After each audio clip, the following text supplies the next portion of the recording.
Thanks very much for staying with us. Time now for Eye on Africa with me, Georgia Calvin-Smith. Tonight, frustration about a regional task force deepens in eastern DR Congo. Protesters who accuse it of having little impact on M23 militia operating around Goma are tear-gassed by police.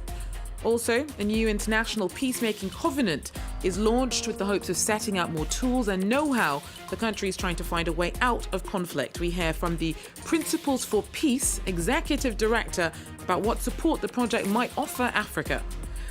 And the recent introduction of new denominations of Naira in Nigeria means that there is a rush to get the old notes out of circulation by the end of the month. Longer term, the country is hoping to rely less on physical cash and use more digital transactions. We hear from our correspondents.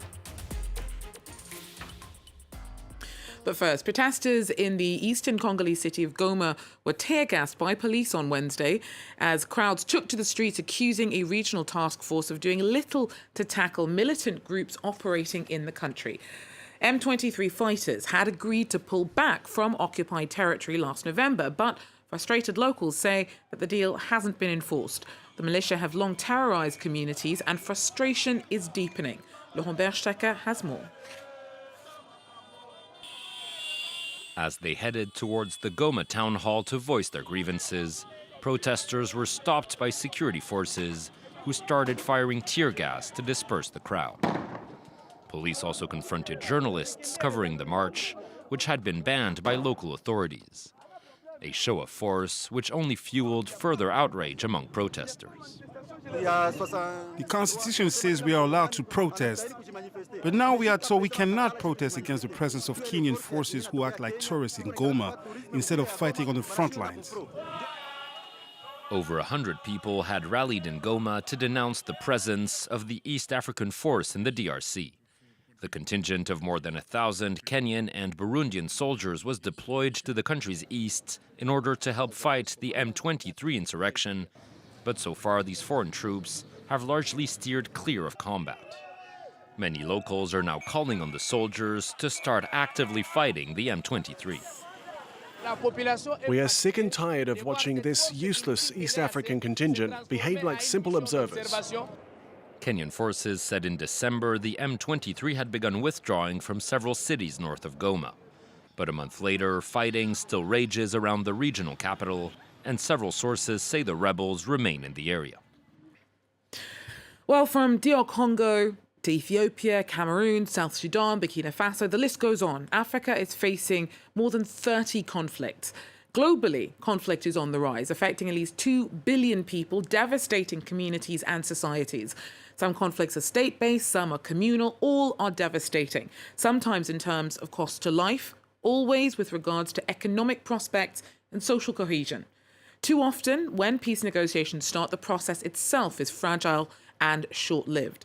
After years of international consultations, a new global peacemaking covenant has been launched in Geneva in a bid to streamline the resources and strategy available to nations trying to resolve conflict. The project's called the Principles of Peace, and I'm joined now by its executive director, Hiba Qasas. Hiba, thanks so much for making the time to speak to us. Now, first of all, give us a bit of a sense about how this all works and how is it likely to help tackle conflicts, specifically in Africa?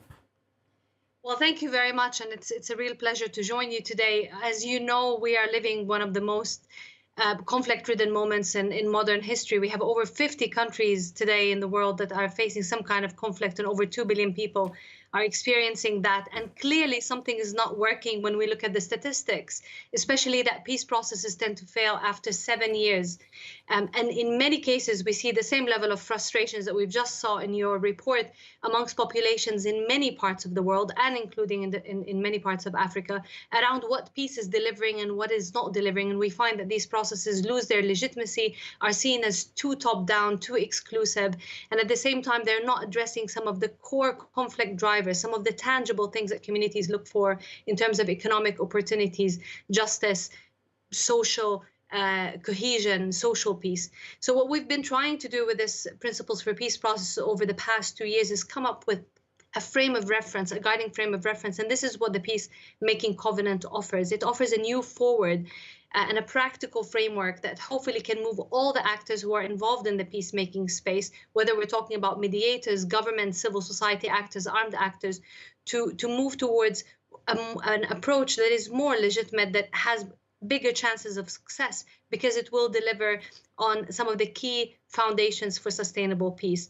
And we have 8 principles that we are promoting, and they've came out from a long process of consultations covering 61 countries, over 154 consultations, over 100,000 insights, where we went out and asked different constituencies, different people, different practitioners and policymakers, what should peace deliver to them for it to hold? And we've looked at the evidence, and we have learned that there are some key ingredients and principles that should guide peacemaking effort. And we hope that with the launch of this Peacemaking Covenant and Principles for Peace, we will provide a guiding framework for action for various actors who are involved in this space to itch towards a more sustainable and legitimate approach to peace. But how does it work? Do countries have to sign up to it? Can it be imposed in any way? Or is it a very noble and worthwhile idea that's just out there in the ether that doesn't really have a chance of making a tangible impact? How do you make it relevant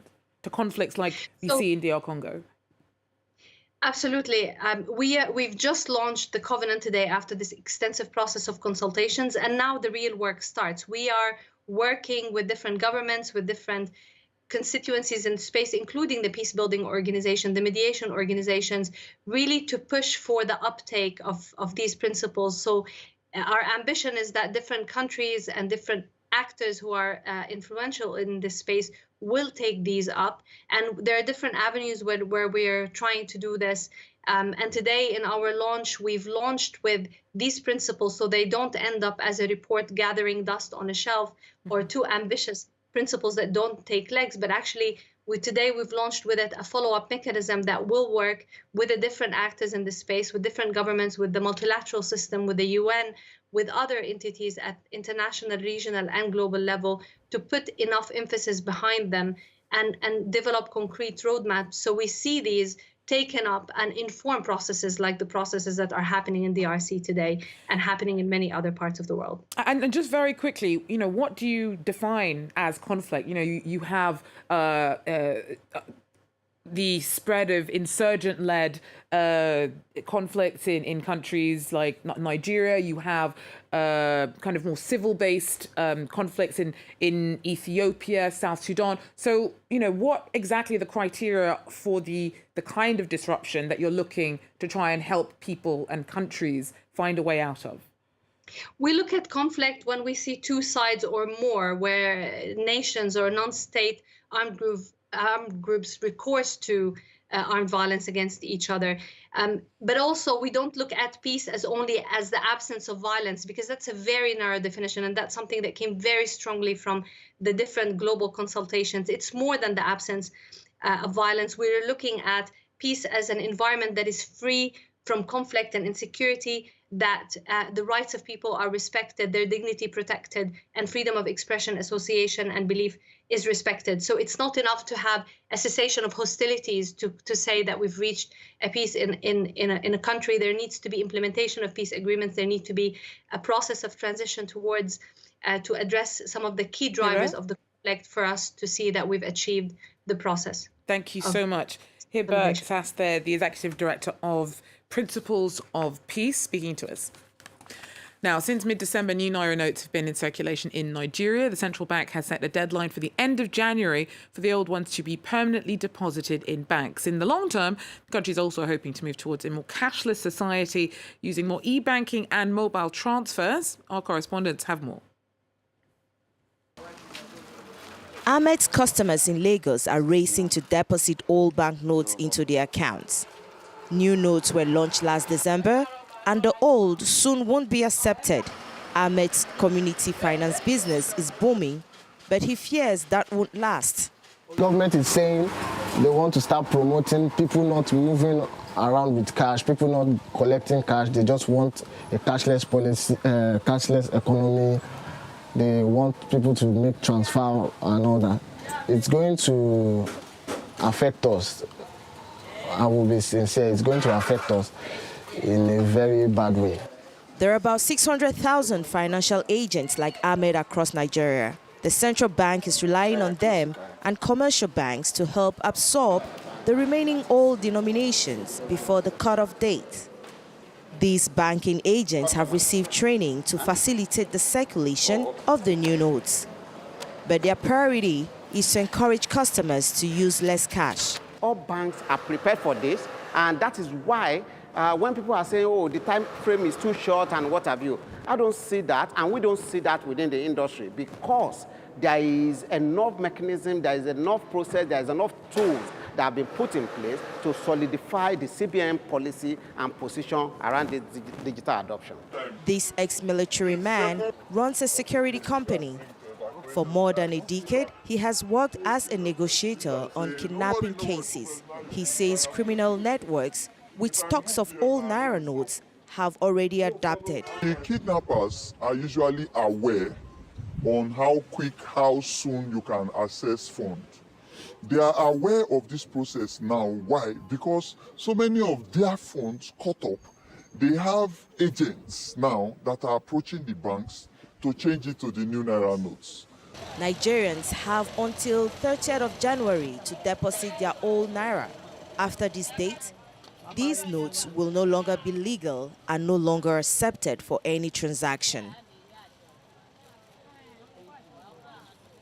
Well, that's it for Eye in Africa for now. Thanks for joining us. Do so again. Take care.